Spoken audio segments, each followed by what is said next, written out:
Hello, I'm Matt Galloway, and this is the Current Podcast. Make no mistake about it. Ryan Wedding is a modern-day iteration of Pablo Escobar. He's a modern-day iteration of El Chapo Guzman. That's FBI Director Kash Patel talking about former Canadian Olympic snowboarder Ryan Wedding. Ryan Wedding is at the center of one of the biggest international crime investigations in the world, wanted in connection with multiple drug and conspiracy crimes, including ordering and orchestrating murder and running a billion-dollar drug cartel. He is one of the FBI's most wanted criminals. Last week, 10 people were arrested in connection with Ryan Wedding, but he remains elusive. There is a reward of up to $15 million for any information that could help catch him. Jesse Hyde is a journalist. He's been covering Ryan Wedding for over a decade. Jesse, good morning. Good morning, Matt. You wrote a fascinating piece in Rolling Stone magazine about this guy. And the question that everybody is asking is, how does somebody who's a high-performance athlete from Thunder Bay, Ontario, ends up competing for Canada in the Olympics, get wrapped up in the world of drugs?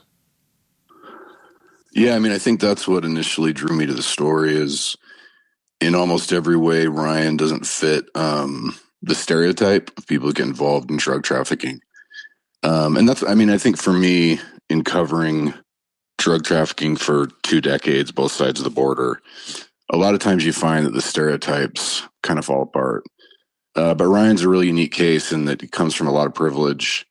And, you know, with most people who get involved, there's a certain level of desperation, you know, and that's kind of what drives it. And with Ryan, that certainly wasn't the case. He's a trust fund kid. His parents were wealthy and subsidized his time in sport, but also in business. What do you think the attraction to this life was for him? So when he was arrested the first time, or at least in the United States back in 2009, I spent some time with his family, with friends of his. He was born in Thunder Bay, but when he was pretty young, he moved to Vancouver. His dad was an architect. And what people said is that Ryan didn't have any fear. In fact, his snowboarding, he was in snowboard racing. But you see, you know, a lot of kids, they think they don't have fear. But really, when it comes to it, you're going, you know, however fast, 75 miles an hour down a mountain, the fear will creep up. And with Ryan, he just never saw any fear. And then I think the other thing was back then, I mean, people forget this, but, you know, marijuana was ubiquitous. And not just that, but like British Columbia was sort of the gold standard, even globally, you know, BC Bud. And so there were so many people that were in the business. And it wasn't really looked down upon. There wasn't much of a stigma. And, you know, he got busted for a really big grow house in the suburbs of Vancouver. And it's sort of like a slap in the wrist. So I think it's fairly easy to get involved, at least in his case. You know, and then from there, why he stays involved, I think is kind of the more intriguing part of the story. He was busted and initially, I mean, showed some remorse, but then, as you mentioned, was arrested in San Diego, spent some time in prison, and seemed to spend that time in prison, plotting how to get back into the game? How do you understand that? Yeah, exactly. So that was one of the more surprising things when I revisited the story. So last October, the U.S. attorney announces charges against him. And, you know, somehow in that span, he had transformed himself from somebody who the first time back in 2009, the way we saw it at Rolling Stone was sort of, you know, like bumbling, didn't really know what he was doing, got nabbed really quickly. But calling back sources from that first case, I talked to the FBI agent who had arrested him in San Diego. And he said they had been listening to phone calls that, as you said, publicly there was remorse, but behind the scenes, it was like he was almost using that. This is according to the FBI agent. He was almost using that time to prepare to get out, making connections, and that really his intention was as soon as he would get out, he was going to start back up. And so how would you characterize the scale of the enterprise that he is allegedly at the center of now? People call him El Jefe, billion-dollar cocaine kingpin. What is he allegedly involved in? It's massive. I mean, I think people, and I understand why. I mean, this was what drew me to the story too, but they hear snowboarder, you know, Team Canada, and I think they don't quite grasp that people throw around these terms, global drug kingpin. He really is. I mean, according to, again, these are all allegations at this point. And, that's worth noting just because a lot of times with drug cases in the U.S., what's initially charged doesn't end up holding up. But let's assume these charges are all true.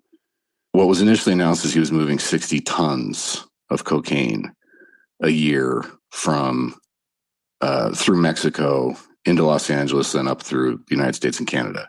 So those are annual revenues exceeding $1 billion. And I think what really speaks to Ryan's global significance is that he's still on the run.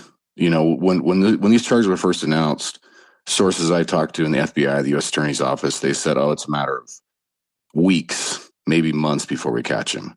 And here we are a year later, and he's still on the run. Is that because he is associated with or protected by cartels in Mexico? Yeah, the law enforcement say. Basically, what they have said is that he's under the protection of the Sinaloa cartel, which, even though that's fractured and it's not what it was before the capture of El Chapo, it's still considered the most powerful, the most violent drug trafficking organization in the world. And so what law enforcement have told me is that as long as Ryan Wedding is seen, or not just seen, but as long as he's able to keep his transportation networks up and running, then he's of value to them and they'll continue to protect him. But I think a lot of people are still trying to understand this. Somebody in your piece says to you, in their words, it's pretty hard to hide a 6'4" white guy. I mean, how is it that 10 years in, he is still a ghost? There are these occasional photos of him that turn up, but nothing more than that. Yeah, that's a fantastic question. I mean, he's had plastic surgery. We know that. But I think part of it speaks to how significant and how powerful he is. In January of this year, the lead witness, who had been identified as the lead witness, was murdered in Medellin, Colombia. And if you look at what the Department of Treasury in the United States announced last Wednesday, his network is global. I mean, it's not contained to Canada, the U.S., or Mexico. They identified people who launder money for him, who've acted as his bookkeeper. One of them is a Canadian jeweler. Another one's a former Italian Special Forces member. There's people in the UK. So, what we know based on what the FBI has said is that he's on the Sinaloa cartel. But when somebody's getting murdered in Medellin, Colombia, it may be much bigger than that. You quote his mother in your Rolling Stone piece, and she says, "You can have every opportunity and still take the wrong path, but it doesn't mean you're a bad person." What do you make of that, and how do you square these two parts of his life? Yeah, so at that point, this was in 2009, and I think his family and Ryan himself, it was easy to see that as he's really young, youthful indiscretion, makes a mistake. His mother was obviously disappointed. But at that point, Ryan was willing to accept the consequences and move on. I've never been able to talk to him since then.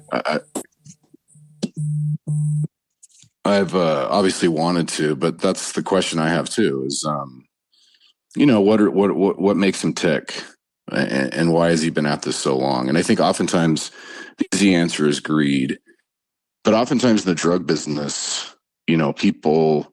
It's not just the drug mules who owe somebody. There's that phrase they say in Mexico, plata o ploma, silver, lead. Sometimes even the people at the top, they're underwater. They owe people. And so sometimes people stay in it because of that, because they have to.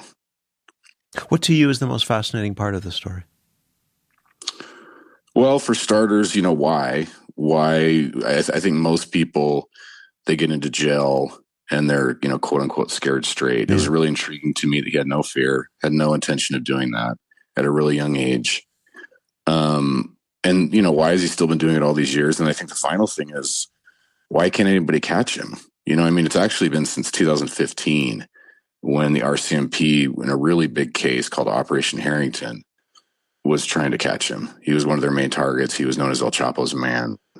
So he's been a ghost, since then, over 10 years. Do you think it's inevitable? It's only the FBI and the Attorney's Office in the United States say it's just a matter of time. until they turn him over? Well, certainly, again, I haven't had a chance to track down who all these people are and get their side of the story, all these people named. But I mean, it's naming a wife, a girlfriend in Colombia, madam, who, is involved in sex trafficking, an attorney in Toronto who apparently encouraged him to have somebody whacked. If all these people really are his inner circle, then they have certainly infiltrated it and they figured out who everybody is. And so there's a tremendous amount of pressure on him. And I'm guessing the FBI would say that one of these people know where he is. So all I would say is they have been telling me for over a year that's just a matter of time. Mm-hmm. So we'll see. It's some story. Jesse, thank you very much for this.